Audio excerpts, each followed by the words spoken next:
and testimonial on the Learntor Cohort 1 experience, how your training has been, how it has worked out. So it's truly so I'd like to hear you tell us, how did you get to know about Learntor? Okay, thank you very much. I got to know about Learntor around December 24th, 2020. I was in the office and I was tuning to channels. So you were there with maybe one or two other people, and you are just talking about agile for women. And when I heard you, I love the passion you put into the way you are talking about it.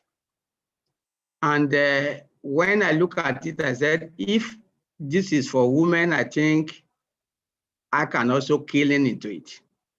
Because the zeal at which you are saying it, the passion that you put it in, arose my interest. I said, I want to know more about Learntor. I want to know more about the program. I want to know more about you. So it was actually your passion that you put in that time, December 24th to be precise, on Channels TV.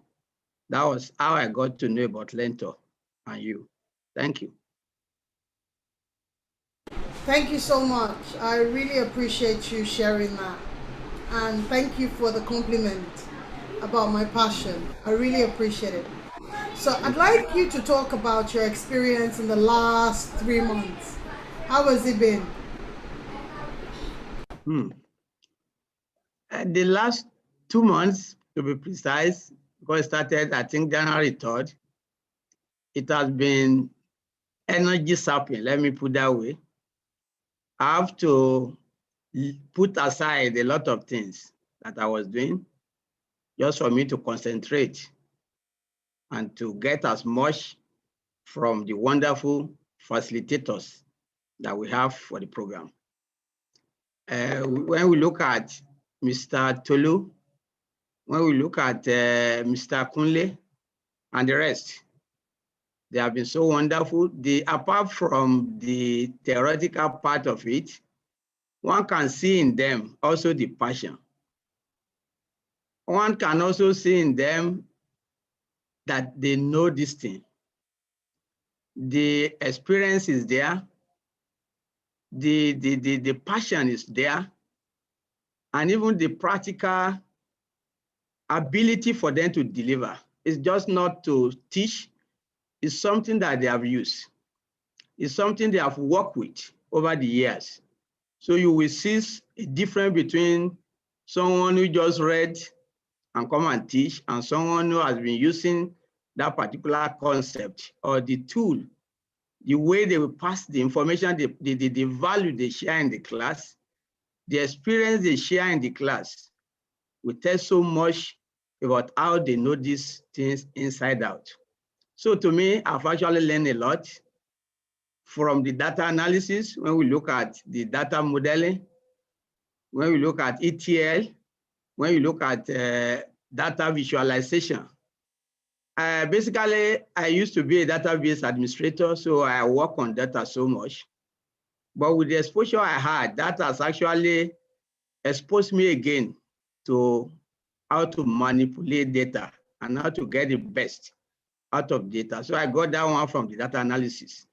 For the business analysis, I've been trying to look at the relationship between data analyst and a business analyst. But with what I've learned in the course, I can be able to situate where a business analyst is different from a data analyst. Though the two of them a little bit, there is like a conversion. But you should be able, I'm able to situate where the work of a data analyst ends and where the work of a business analyst begins. Business analysis is basically about the business, while data is about the data that comes out of whatever discussion or the fallout of the analysis done by the business analyst. Then talking about the Scrum, that is super. Like I said, I've been a developer for so many years. I've not really been engaged too much in agile concept. I've been more or less like a traditional developer. That's the waterfall. Basically looking at it from the beginning to the end, where you do your analysis and you make sure everything is done before you go ahead and do the development and the implementation. But I saw a new concept in agile, the advantages and so many other things that we actually bring about improvement productivities in the way development or a project is handled. Then looking at the design thinking, that is also too great. So in short, I've learned so much within these 2 months, and I hope to also learn more in the course of my career. Thank you. Wow. Wow. Thank you so much, Jeremiah. I'm not sure I can cap what you have just said, really. But I just want to ask you, what is your greatest, number one, you said when I was speaking about women, but you didn't face. Yes, Learntor wants to bridge the digital gap in Africa. Our focus is all about bridging the gap with keen interest for women and youth. But at the end of the day, it didn't stop you. You still reached out. I know when you called me, you were very busy, and finally signed up. I'd like you to speak to the fact that maybe just a little bit of understanding when you say traditional developer and the exposure to the agile, how that has pivoted the way you see things and how that has adjusted the way your perception. Would you like to speak to that? Okay, yeah, like I said, when you look at the traditional way of handling project or software development, and you compare with what Agile brings on the table, there's a much difference in the way Agile approaches development or projects.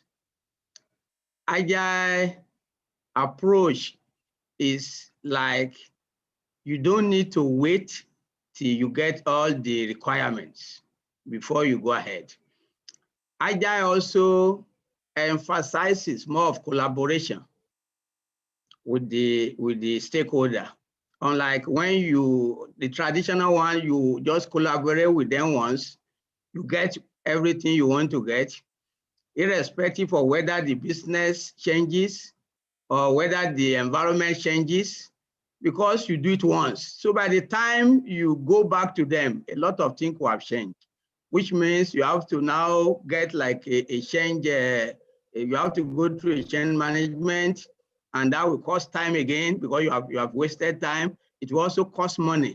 But in Agile, because it's like a short increment development, you need to collaborate with the stakeholder more regularly so that at a point, if there's anything that changes, you will quickly discover it and adjust and implement, take it again to them for them to look at it. Thereby, you are reducing the life cycle of the way you develop or the value that you bring in. It also reduces the cost and all the resources that you put into development. So that's why I see Agile versus the traditional way of development. Thank you. Thank you so much, Jeremiah. Can I just ask you, those people that might still be like undecided, oh, this thing is going to be too hard, what would you have to say to them? Like I told you the other time, I have about 2 people, they are my business partners. We have been trying to discuss with them, but I just want to finish because I told them it's something that they need to do. We will look at how they can come in. It's something that we add value to the way we do business. It's something that is going to launch us even into another realm of a business approach. So it's something that, though it's a little bit time consuming, but in life, nothing good comes easy. Like I've said, for these 2 months, I've put it, I know what I'll put aside to make sure I concentrate on this thing, but at the end of the day, it will pay its value. So my advice is nothing is too difficult. It's something that the added value or the benefits at the end of the day far supersede whatever cost you might have put in. So just for me to encourage them and ask them to come on board. Nothing difficult. It's something, they will see a new way of doing things. And at the end of the day, it's going to improve their business. It's going to improve the way they do things. And it's something that they will not regret doing. I didn't regret coming into it. And I believe whoever that I'm introducing, or whoever that is hearing me now, will have no regret coming and learn. Thank you. Wow, truly wow. Truly, truly wow. That's what I can say. Truly wow. Thank you so much for sharing. I know that your story, I hope that it inspires at least one person to like understand that. Do you agree that Africans, we have not learned right? Remember on channels I said it, that we are caught up in the, I need to have a BSc, I need to have a doctorate, I need to have MSc. Do you agree that we are not learning right as African based on our educational structure? What is your thoughts about it? Well, to me, I've like basically passed through the phase. I did MSc. I also had an MBA, and to be candid, it's not a compare with the concept you are bringing, which is the digital transformation. My even recommendation is, if there is a way you can now begin to look at the way this institution handles, or we can put this thing as part of the curriculum, even right from, let me say, secondary school, so that it will change the way our syllabus. One thing about the difference between us, the black generally, and the white, is that right from the cradle. I remember when I was doing my project as just about a year to graduate in computer science, I've not touched a PC until the day I started my project. And I have to go and learn it from where I was doing my IT then, which is different from the way a white man will approach it, right from when they were maybe in primary school. IT, for instance, has been introduced. But you see a graduate here at a point, he has not even handled a computer, doesn't know what it is. So I think radically the approach will change. And I believe that black generally, or Africa, I think there's supposed to be a radical change to the way, or to the educational curriculum or syllabuses, even right from secondary school up to the university level. So I think to take it up from there is one thing that you have done for me today is validate my point that I've been saying during all of my interview, that we have learned so wrong. They've robbed us of opportunity to have a competitive edge. That's why with MBA, MSc, you still go abroad. No company is going to hire you. You now start going into mental health. You now become a care worker because they think that is where the whole money of this Africa comes from. And that's so incorrect. An average Scrum Master earns the entry barrier point is $135,000. And with the COVID now, the salary rate would now increase. But now, even when the West need people to come and apply for this job, this skill set, they can't find, because we have MSc, MBA, yada, yada, yada, yada. But at the end of the day, I'm so glad, because you're my real target audience. You have your MSc, you have your MBA, you graduated computer science. It took you after graduation to first experience what a computer is. Whereas that's not the case for India, that's not the case for Asia, that's not the case for a lot of countries, because they expose their children from very early on to what they are capable of doing, the creativity, the innovativeness of using digital technology. And that's the disconnect. So thank you so much for sharing that. I think that is the most powerful thing that I have heard in the course of my interview, because this is so powerful. And that's where the problem is for African, and hopefully, as Learntor continues to bridge one gap at a time, we will expand. Because thank you that we already have 2 referrals from you for Cohort 3, which the flyer is out, by the way. Okay, So, that's good. That's great. That's so great. let me quickly just do this one. So, if you are interested in signing up for Cohort 3, there's a career open day that is happening on the 8th to the 10th. Please sign up today. It's free, 3 days, and it exposes you to what we're going to give you. It gives you an overview of what Agile is, data analytics, how they all tie together, business analysis, the whole 9 yards. Here is an opportunity for you to plunge into this.